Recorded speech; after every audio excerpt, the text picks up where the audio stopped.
고구려의 멸망이 눈앞에 다가오자 신라 조정은 숨가쁘게 대책을 마련하기 시작합니다.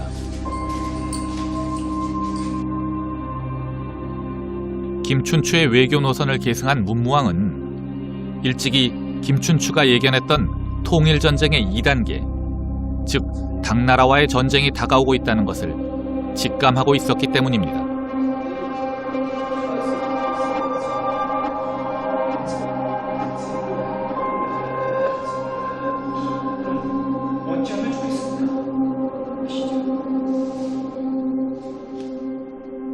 고구려가 668년 10월에 멸망하게 됩니다. 그런데 그 바로 한 달 전인 9월에 신라가 김동함이라는 사신을 전격적으로 외에 파견을 합니다.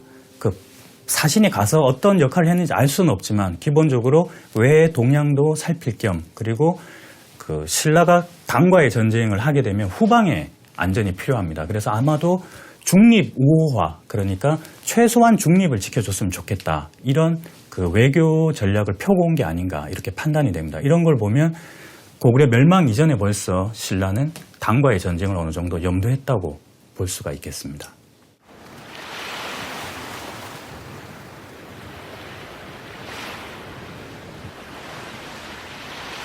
그뿐만이 아니었습니다. 당에 대한 독립성을 유지하기 위해 신라는 이미 660년에 벌어진 백제와의 전쟁에서도 군사 행동의 자유를 확보하려고 노력했습니다. 신라군 사령관 김유신과 당군 총사령관 소정방의 일화는 이러한 신라의 노력을 잘 보여줍니다.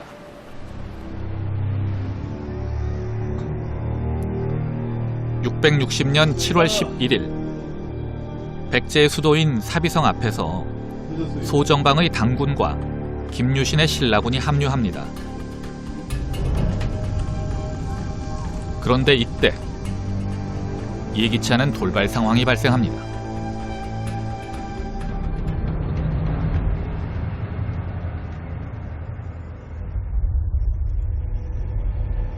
소정방이 총사령관의 자격으로 신라군 선봉장 김문영을 잠수하려고 한 것입니다. 이게 무슨 짓이요?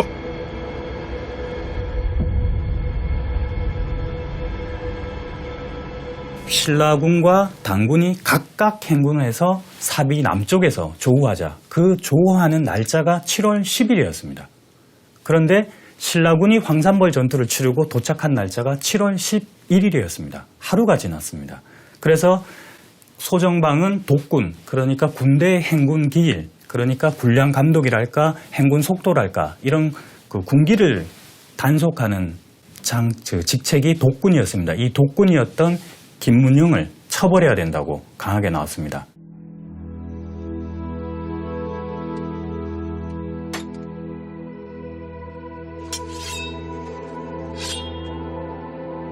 그러자 김유신은 강경하게 소정방에게 항의합니다.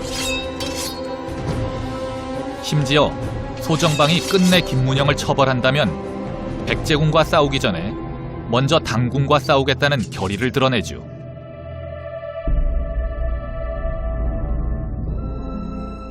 이때 아마 동맹국 간에, 지금으로 보면 이제 우리가 이제 한미 동맹이 있으면 미군과 한국군의 군사 지휘권 문제랄까, 군사 작전권 문제랄까, 이런 논의가 있었을 가능성이 있습니다. 그래서 만약에 독군이 당군에 의해서 참살이 당했다면 완전히 군사 지휘권 자체가 전적으로 당군에 종속될 수밖에 없었을 수도 있습니다. 그리고 그 과정에서도 상당히 백제 멸망 과정이랄까, 고구려 멸망 과정에서도 당군이 신라군에게 정보를 제공하지 않는다거나 아니면 임의대로 병력을 증발한다거나 이런 경우가 상당히 많았었습니다. 그래서 만약에 김문영이 참살당했다고 한다면 신라군의 군사 지휘권, 더 나아가서는 신라 왕의 왕권 자체도 상당히 약화되는 결과를 초래했을 것 같습니다. 그래서 김유신은 강하게 반발을 하고 부하를 챙기면서 부하들의 신망도 얻고 신라군의 사기를 지키는 데 주력했던 걸로 보입니다.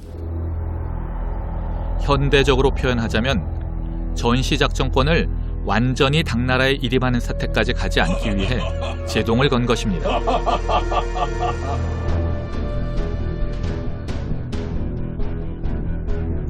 결국 소정방은 김유신의 서술에 불복합니다. 용이 심하시오. 김문영에 대한 처벌을 취소하고 신라군의 독립성을 인정한 것이죠.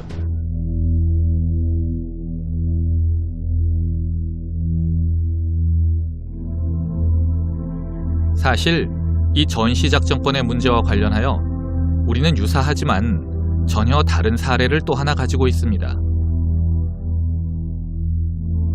외국 군대에 의존해서 전쟁을 치러야 했던 또 다른 전쟁, 바로 임진왜란이었습니다.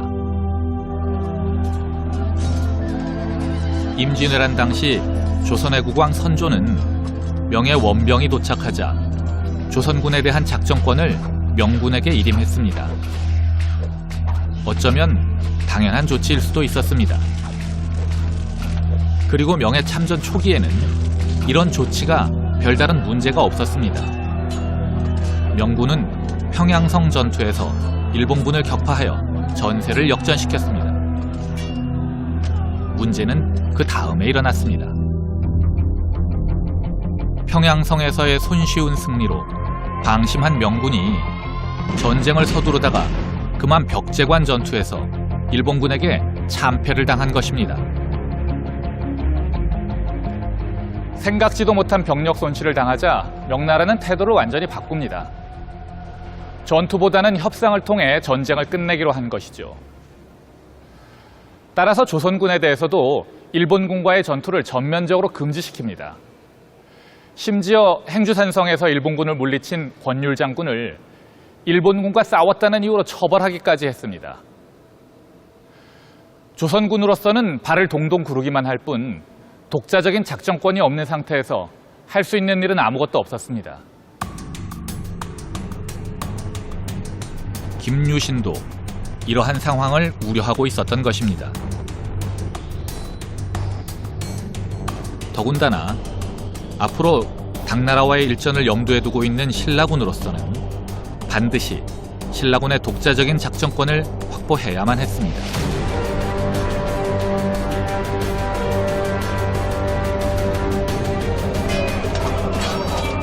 (670년) 이렇게 만반의 준비를 갖춘 신라는 압록강을 넘어 당에 대해 선제 공격을 가합니다. 통일을 위해 벼르고 별렀던 마지막 전쟁, 당과의 전쟁을 시작한 것입니다. 전쟁은 이후 6년간이나 계속되었습니다.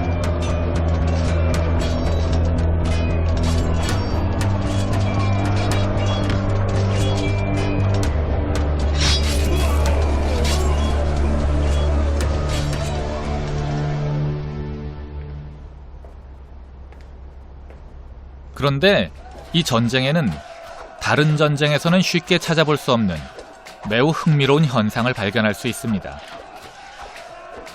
그것은 전쟁에 임하는 신라의 독특한 전략 때문이었습니다.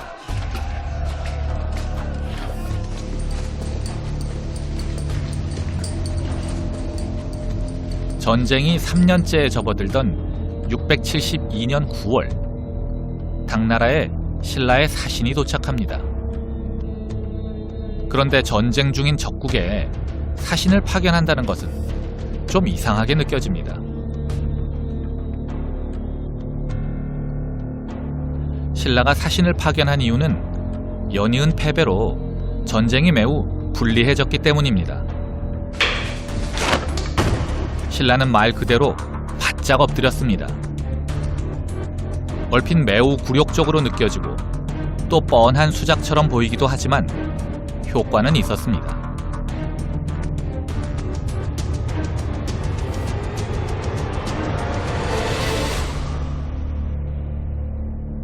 死者だけじゃなくてね、金銀銅もたくさんの貢ぎ物も送ってますよね。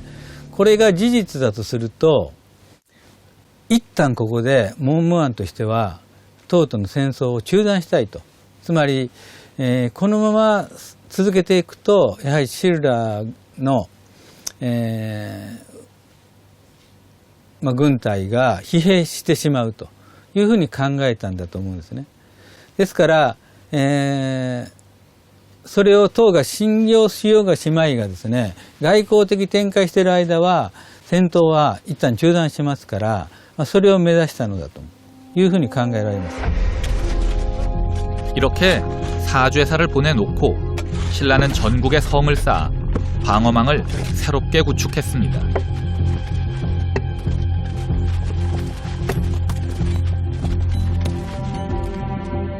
이때만이 아니었습니다. 신라는 위기가 닥치기만 하면 곧바로 사죄사를 파견해서 용서를 빌었습니다.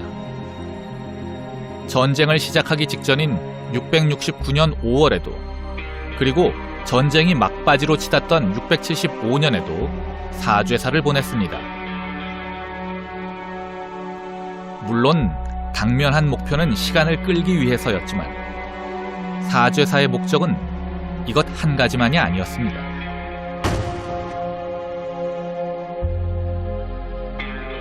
신라의 진정한 의도는 자신들이 언제든지 당나라와 타협할 준비가 되어 있다는 신호를 보내는 것이었습니다. 자신들은 평양 이북의 영토에 대해서는 전혀 관심이 없으며 당나라 황제가 한반도를 직접 지배하고자 하는 의도만 보이지 않는다면 자신들은 언제든지 동맹국이 될 수 있다는 것을 행동으로 보여준 것입니다. 신라의 지도자들은 서로 피를 흘리는 전쟁을 벌이면서도 외교적 해결책을 포기하지 않는 냉철함을 보여준 것입니다. A stronger power has greater degrees of independence in the conduct of its foreign policy. So a superpower or a major world power, it's able to use its material resources and its armed forces then to realize its interest on a global stage. If you're a major regional power, the same within the region that you have a sphere of influence. For a power that is constrained by neighboring larger powers or by global powers, then those nations, as they develop their foreign policy, have to prioritize carefully because they can't do everything. 신라의 당면 과제는 생존이었습니다. 명분보다는 실리를 취하는 것이었습니다. 그러다 보니까 사죄사를 파견해서 고개를 숙입니다. 전체적으로 볼 때 일면 볼 때는 상당히 좀 저자세 외교일 수도 있지만 신라가 처한 입장, 동맹국이 전혀 없는 상황에서 최강대국을 맞이했던 상황에서 아주 적절한 외교 전략이었다고 판단됩니다. 676년, 드디어 6년을 끌어온 전쟁이 끝납니다.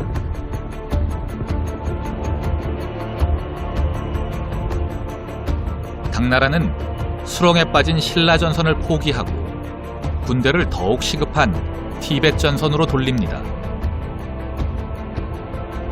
20세기의 베트남 전쟁에 비견될 만한 초강대국과 약소국과의 전쟁에서 신라는 결국 살아남았습니다.